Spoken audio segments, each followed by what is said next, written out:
Oh my god, look at all these pennies I've still got to search through. Sorry about that, but apparently the first 3 seconds of a YouTube video are now the most important. Used to be 10, now it's 3. So let's grab a handful of these and we'll have a look at them. So you've done the first 3 seconds. You might as well watch the whole video now. Right, started with 1,000. This is part 4. Still a lot left in there. Okay, there he is. King George VI, 1939. And that's his father, George V, 1915. A flat ear on his king there, so that's a common one. There's Elizabeth, so 63. 1964, another Queen Elizabeth II. There's a shiny one. 1966. There are no 1967s in these batches, and even my supplier is not sure why that is. That's an 1895. On an 1895, you need to look at the trident and look at the distance between the trident and the P. Now that's a small gap, known as a 1mm gap. You can get a bigger one, which is slightly scarcer, or quite a bit scarcer actually. When I find I'll find a better condition one than this, and I'll show you. Stripe on it there. Right, there's Edward the 7th. That's Victoria's son. 1910. He died in 1910. There's Victoria, young head. What's that? 1888. Yep, Jack the Ripper penny. 1888. But we have got a better one than that on the board already. Another Edward the 7th. 1909, looking for a little dot after the letter N, just up there, but there's no dot on that one, so that's a common one. George V, 1919, you can get H or KN mint marks on these, but that's a plain one. Everything on this board down here I will be giving away, so stay tuned to find out how you could have a chance of getting them. 62, that one. There's a 1930, George V. Another George V. There's a 1920. Always look at the gap between the A, the colon on the B. If there's a sort of big gap in between them, it's very rare for a 1920. But that is a common one. 1917. 1912. Oh, has it got a mint mark on it? No H mint mark on that one. Very common to find an H for Heaton Works in Birmingham on the 1912s. There's a 1915. Again, a flat ear. It's a common one. 1938, and the last one in the first handful is a Queen Elizabeth II, 1965. The only one for the board this time is the 1895, which goes down there. Okay, if you're new to the channel and want the chance of getting everything I put down on this board, this is video number 4.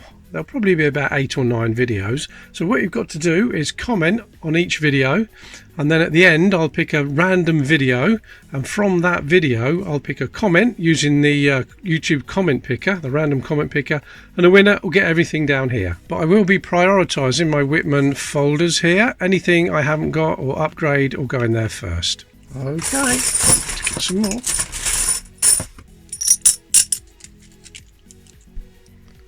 Right, another George VI to start with.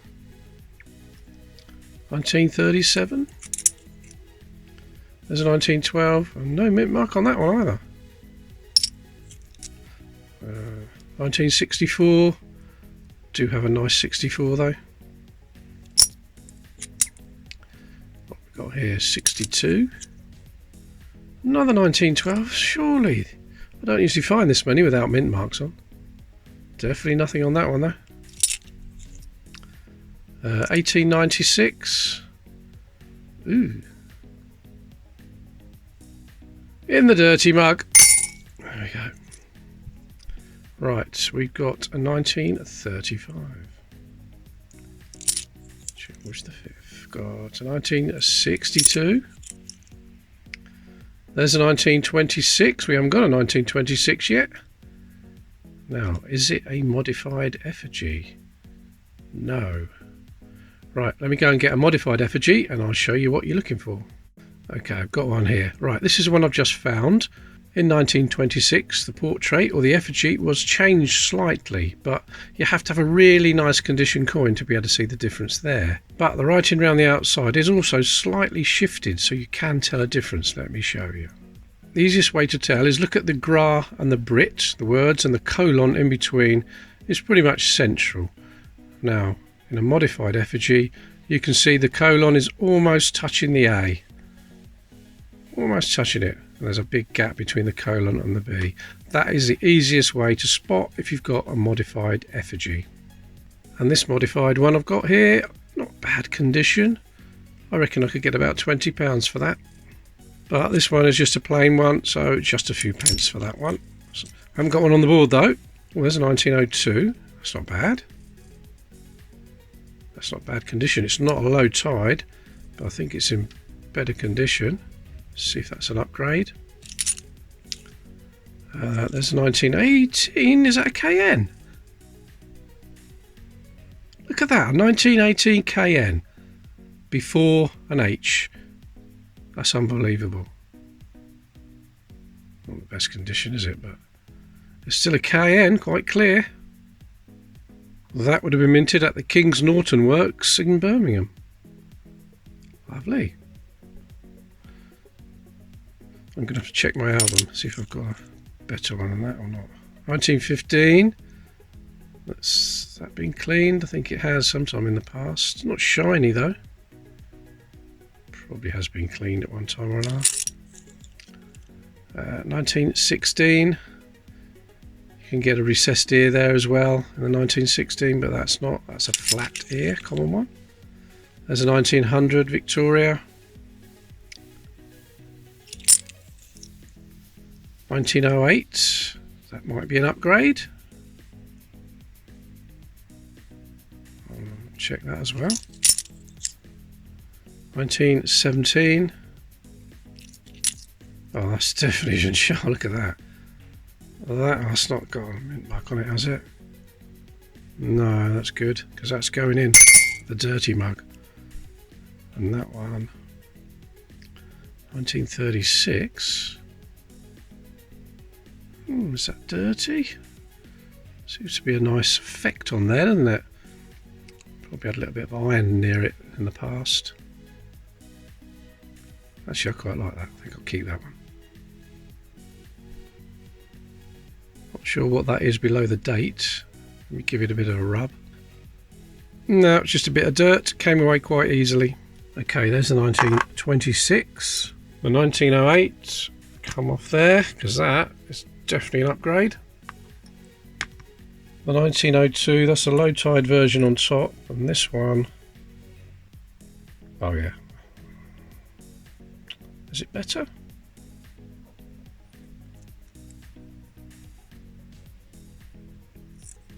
Not a lot in it, is there?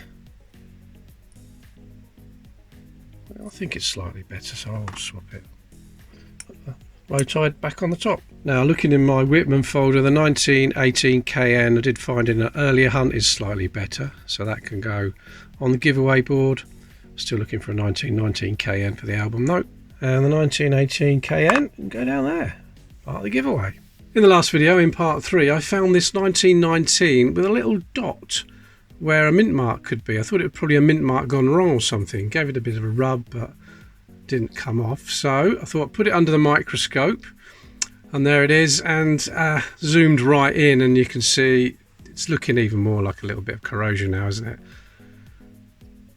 So what I did, I got a cocktail stick with a little bit of clean water on it and just gave it a rub. Just giving it a little rub with just pure clean water, just tap water, and it was a bit of corrosion and it just came away.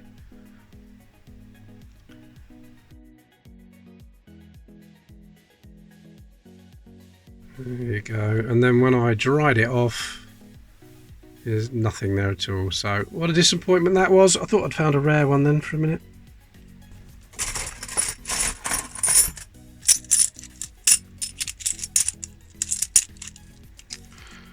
Okay, Edward the 7th.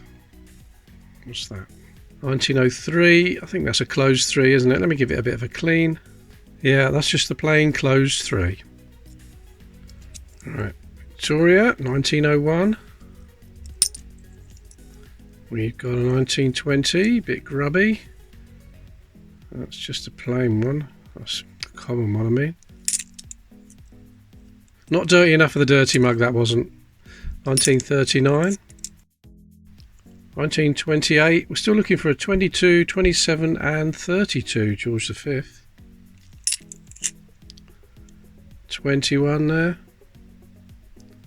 So I was chopped his neck, something. Whatever it was done a long time ago. Oh, there's a Jersey coin. Not a Jersey one for a while. 1660 to 1960. Nice condition. That's to commemorate 300 years since the accession of Charles II. Nice. Usually get a lot of jerseys in these hunts. There's a 62. Oh, there's a French one. 10 centimes. It's not in nice condition though, is it? 1862 though. 1862. I think I've got an 1862. That could go on the board. I don't keep those. There's a 1912 and that has got an H mint mark on it. There we go. H4 Heaton. Someone asked me the mintage figures for the George V H and KNs. I'll put it on the screen now and you can take a screenshot of it. That 1912 is not as good as the one on the board. There's a 1906. 1965. 66. There's a 1922. I've got a 1922 yet. Is it going to be the ultra rare version? So look at Britannia's trident. If the middle prong is not touching one of the beads, one of the teeth around the edge, then it's going to be a very valuable coin. But sadly, this one is touching, so it's just a common one. Freeman's catalogue says this is an R18 if you find one of the rare type. That means between 5 and 15 are known to exist. And one sold in June last year in fine condition for £3,600. We'll find one day. Alright, carrying on with a 1900. Quite worn that one. And there's another foreign one, another French 10 centimes. That's an 1855. I know we've got one of those.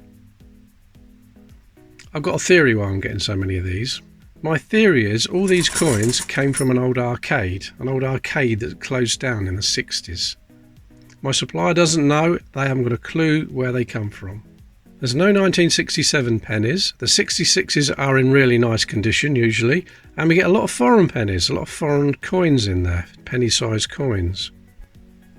These 10 centimes coins are just a little bit smaller than a penny. Let me push that down on the bottom and you'll see a little bit smaller. So if you tried to put that in one of the like the tipping point machines, the penny pushers, you notice that when you put them in, it's slightly slanted, so it'll slide down and go into the machine. But if you put one slightly undersize, there's a little hole that it drops through into the reject, a little reject trough there. I still like that today. If you try and put a penny in the 2p ones, then it won't go into the machine, it will just drop into this reject box and you won't get it back. Looks like I'm going to have to go and find a little video clip now. There we are. There's a little trough, the little reject box there. And the guy's sliding them down there. It goes into the machine, so if you tried to put an undersized coin in, it would just go into that little box and the arcade would keep them. So if you've got a local arcade, go and ask them if they've got any foreign coins I don't want. They've probably got loads. And why do I find so many of these thin Victorian ones? These really worn Victorian pennies. Well, it could be, if you used to try to put these in the old one-arm bandits, they'd be so thin, the mechanism would just reject them. So you'd have to take them to the kiosk and ask them to change them for you so you could play the machines. Just a theory. Any other theories? Welcome. The Irish and the Australian pennies, if you're old enough you will remember you always used to get a load of those in your change anyway because they're exactly the same size as a penny. But the Jersey ones, That's a mystery. I don't know why I find so many of those. Just one more in that handful, and that is a 62. So I've got the 1922. I've got the 2 French ones, can go there. And the 1960 jersey can go there.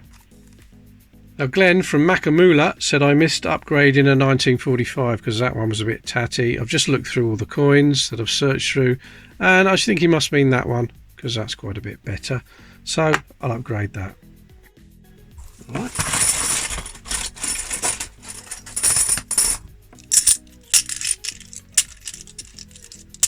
Okay. Ahead with the 7th.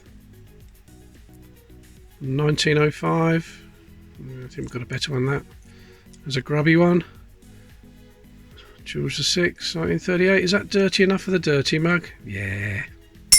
I haven't shown you the dirty mug in this video. I don't like cleaning coins, so I put all my dirty coins in there, and then when it's full, I'll give them away to anybody who wants them. M for Makamula. If you haven't subscribed to Glenn's channel, Makamula, go and do that now. I had some mugs done once. Yeah, I saw some mugs advertised. I put your logo on the mugs for you. There's my logo. And they were so cheap. Unbelievably cheap. So I had a few made. There we are. You get what you pay for, I suppose. Right, what we got here then? 1877. That's not a bad one either, is it? Not too bad condition, 1877. Yep, nice clear date. We need that one for the board. 1918. I don't think that's a mint mark, is it? No, definitely not. 1936. 1965. 1938. 66. Not so shiny. There's a 1938. It's a bit dusty. What have we got here? Another 1938. 62.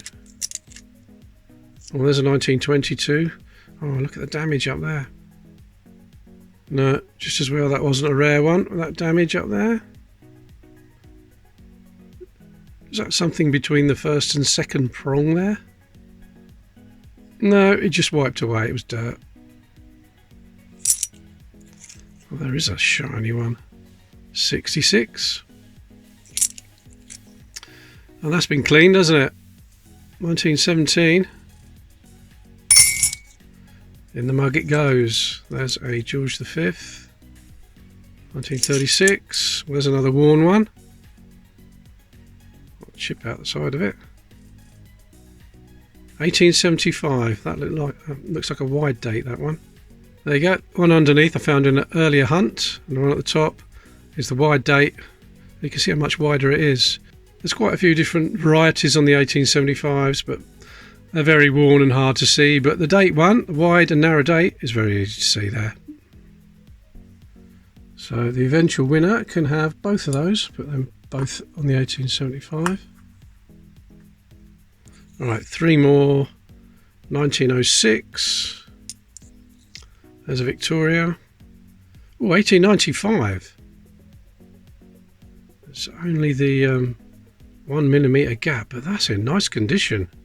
For an 1895, they are notoriously bad, usually. Right, so look at my album. Definitely an upgrade. Look at that, it's even got a chunk off the top of it. This one's so much better. That is a really nice one. Right, let's swap that. That one out of there. Put that one in. One more left in that handful, 1938. Okay, there's the 1877 to put down there. The 1918, definitely better than the one down there, isn't it? So I'll swap that. That's definitely an upgrade for there. The 1895 that I took out of my album is not really any better than that, so I won't swap that because it had that chunk out of the top of it. Still quite a few relatively common ones that haven't turned up yet. Look, 61, it's not too hard to find. 48, that's quite common. 32, 27, and the 1898, I've usually found loads of those by now. Please don't forget to click the like button, that really helps. Right, that's going to do it for this video. Don't forget, I've got Super Chat, I've got Buy Me a Beer, and you can become a member of the channel for just 99p a month. Any of that really helps. Okay, that's it. Thank you very much, and I'll see you in the next video.